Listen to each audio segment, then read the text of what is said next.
Yo guys, di berbagai sektor retail, khususnya teknologi, yang namanya angka-angka itu sangat menjual banget ya. Dan nggak jarang menjadi sebuah senjata marketing yang emang efektif. Coba deh kalian pikirin ya, lebih singkat nyeritain sebuah user experience yang luar biasa atau nyebutin kumpulan spek yang begitu tinggi? Terus sebuah hal juga yang tidak kalah penting atau penting banget di dunia teknologi adalah menjadi yang pertama. Lagi-lagi, secara marketing yang terencana ataupun organik, kata-kata the first itu betul-betul menggugah. Gua rasa Infinix paham ya akan hal ini dan mereka membungkusnya menjadi sebuah produk yang intriguing bahkan buat K2G sekalipun. Nih, Infinix Zero Ultra, sebuah smartphone dengan kamera 200 megapiksel pertama di Indonesia dan sistem charging 180 watt. K2G itu menjadi tech reviewer bukan hanya sebatas membaca angka-angka spesifikasi di atas kertas, namun untuk memberikan sebuah insight yang real terhadap sebuah produk itu seperti apa, dan menilai apakah spek angka-angka di atas kertas tersebut mampu diterjemahkan ke dalam sebuah user experience yang mumpuni lalu menginformasikan kepada kalian. Soal spek lengkap mah gue taruh di deskripsi, baca di situ aja. Buat yang belum subscribe, jangan lupa subscribe dan juga share video-video K2G ke teman-teman kalian supaya membantu kami bersaing di tengah algoritma YouTube yang makin kemari makin bikin buat kepala pusing.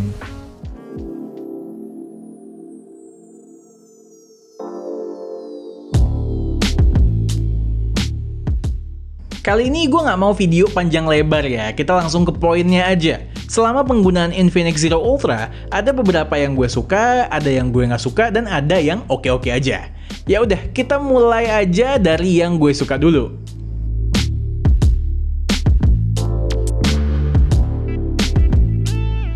Hal pertama yang gue suka adalah overall desainnya yang premium. Overall bukan berarti 100% gue suka ya. Soalnya gue kurang suka tekstur di back covernya di yang warna putih ini. Selera sih ya, tapi menurut gue rada aneh aja. Di luar itu, kalau gue nggak tahu harganya, gue nggak bakal nyangka ini tuh smartphone harga 6 jutaan karena bentuk dan beberapa elemen desainnya yang berhasil memberikan sense flagship. Cover belakangnya menurut web Infinix adalah kaca. Dan betul, di tangan gue berasa ada dingin-dingin kacanya. Bagian depannya layar melengkung juga loh, gokil kan ya? Cuman memang framenya masih plastik. Gak cuman itu, bezel atas bawahnya juga cukup simetris. Dagu Thanos nggak ada di sini. Intinya sih, kalau lo mau ngerasain di tangan megang HP premium, tapi budgetnya masih terbatas, Infinix Zero Ultra nggak akan mengecewakan. Masih soal desain, gue juga suka bagaimana Infinix meminimalisir tulisan-tulisan di sekitar bodinya. Cuman ada branding Zero di belakang yang kecil mojok, 200 megapiksel ultra camera di modul kamera yang nggak menonjol banget juga, serta kata-kata powered by Infinix di atas yang tipis banget hampir nggak kelihatan. Tapi beneran deh, kenapa sih tekstur kaca belakangnya mesti begitu? Pas gue lihat di materi promosinya, gue pikir itu salah cetak lalu kena efek moa gitu loh. Nilai plusnya, dengan tekstur gini jadinya bodi belakangnya enggak fingerprint magnet, walaupun emang rada glossy. Kalau menurut gue sih mending ngambil yang warna hitam kayaknya. Cuman kok susah nyarinya ya? Apa baru dijual nanti-nanti kali ya? Ya udah kita lihat aja deh.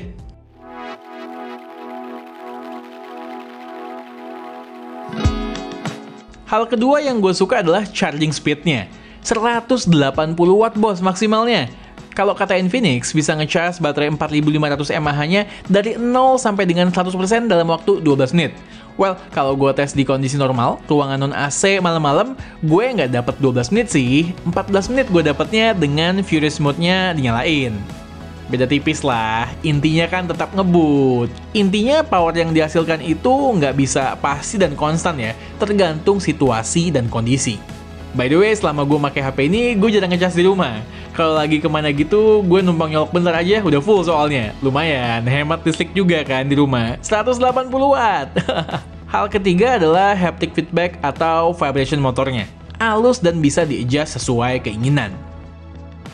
Sekarang kita masuk ke hal-hal yang just okay di Infinix Zero Ultra ini. Pertama soal display.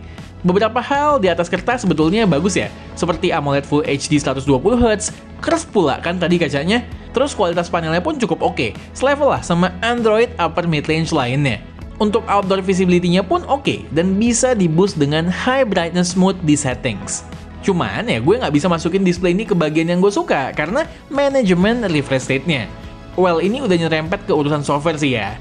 Intinya, walaupun kita set refresh rate untuk nge-lock di 120Hz, bukan yang auto ya, gue sering banget ngalamin di banyak aplikasi dia nggak running di 120 fps. Kelihatan kok patah-patahnya, nggak running di 120. Sayang banget. Yang pasti 120 fps-nya cuman di UI home screen doang. Sisanya tetap semau si Zero Ultra aja. Hal kedua yang oke adalah soal performa. Serius nih, chipset Dimensity 920 ditentang harga 6 jutaan. Harusnya bisa kasih lebih dong. Cuman ya dimengerti ya, kalau harus cutting cost karena 200 megapiksel kamera dan 180 watt sistem chargingnya. Di game-game yang gue mainin, dari performanya sesuai Dimensity 920 lainnya. Nggak lebih, nggak kurang. Cukup kenceng buat main game MOBA rata kanan berjam-jam. Begitu juga dengan PUBG kalau kita main di Smooth Extreme. Kalau mau cari tahu lebih soal performa, coba cek video Realme 9 Pro Plus versus Vivo T1 Pro kita deh. Sama kok konklusinya. Link udah gue taruh di kanan atas. Oh ya, gue nggak bisa konfirmasi ya, storage 256GB-nya pakai UFS berapa. Cuman kalau by test CPDT, ini sih UFS 2.2. Itu kan di gaming ya. Kalau di daily gimana? Dimensity 920 ini kok kayak berasa pakai Snapdragon seri 6 atau bahkan 4 ya di sini. Nah lo apaan tuh? Ntar gue jelasin deh di bagian OS. Hal ketiga yang oke adalah ketahanan baterainya.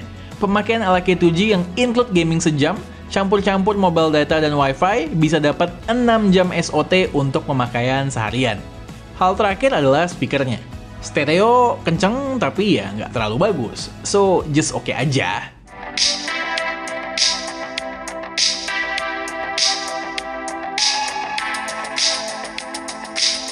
Oke, ini dia bagian yang paling seru. Hal-hal yang gue kurang suka. Pertama adalah soal kameranya. Pasti pada banyak yang nyeletuk kayak begini. Apa? 200 megapiksel kamera utamanya dan lo nggak suka? Boom! Pasti anak baru di K2G langsung mind blown. Nih, gue kasih lihat ya. Sebagai perbandingan, gue kasih samples juga dari Realme 9 Pro Plus yang notabene harganya 2 juta lebih murah. Yang pertama, gue rasain foto-foto dari main camera dengan mode auto di kondisi good light cenderung oversaturated. Lihat aja, bibir Kalila yang kayak pakai lipstick, lalu skin tone dan bajunya yang ngejreng. Begitu juga dengan detailnya yang terkesan overprocessed. Lihat aja wajah dan jenggotnya editor gue. Dynamic range-nya pun nggak balance. Lalu yang gue rasakan juga, fotonya gampang ngeblur kalau ada pergerakan sedikit pun, terutama di mode 200 megapiksel. Nah, kalau mau foto yang lebih natural detailnya, bisa switch ke mode 200 megapiksel. Lihat aja tuh, facial hair gue dan Henok si editor gue.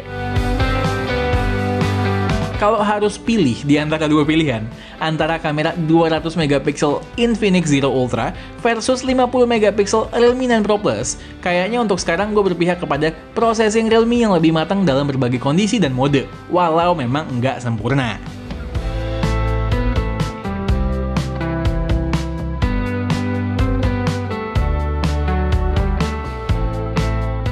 Oke, ini sekarang gue udah jepret beberapa gambar dari kamera utama Infinix Zero Ultra. Silakan dilihat sampel-sampelnya dulu.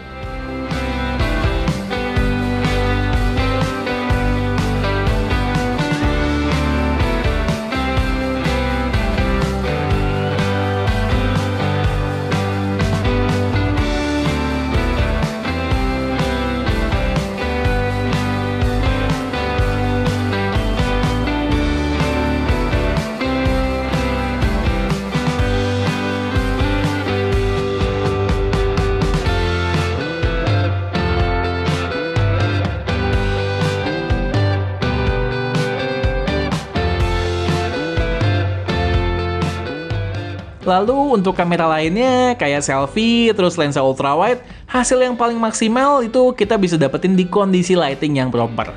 Di luar itu masih kurang.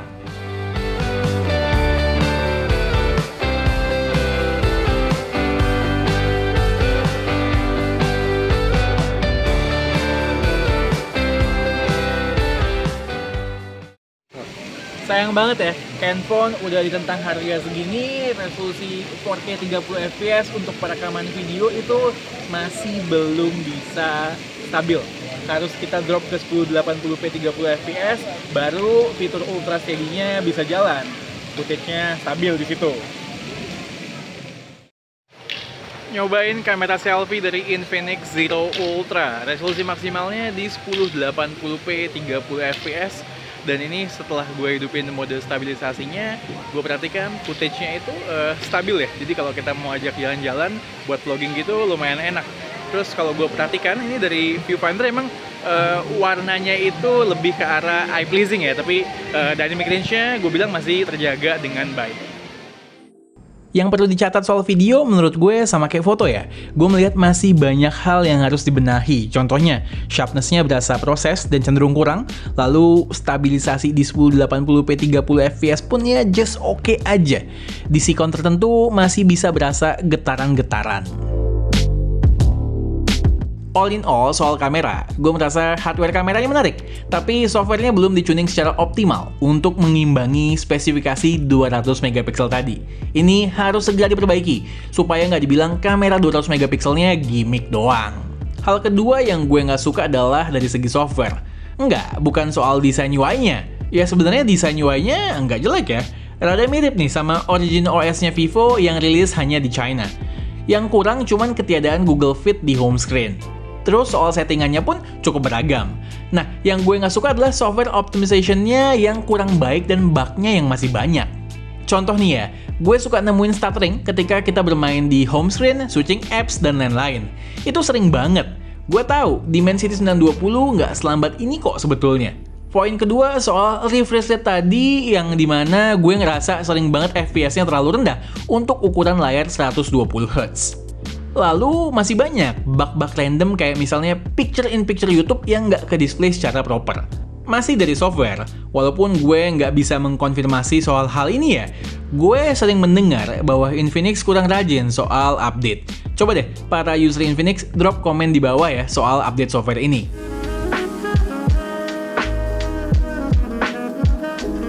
Oke, itu adalah Infinix Zero Ultra. Kalau dari gue, kesimpulannya itu simple ya. Hardware-nya menarik, seksi, tapi implementasi secara software-nya masih kurang oke. Dan harusnya, kekurangan-kekurangan yang gue sebutin tadi bisa di-fix by software. Kameranya butuh di-tuning ulang, supaya kamera 200 megapikselnya nggak sia-sia. Kemudian masalah terkait smoothness dan juga bug di UI harus segera ditumpas. Rekomendasi dari gua, wait and see. Kita lihat di updatean selanjutnya kedua hal tersebut bakalan di-improve atau tidak.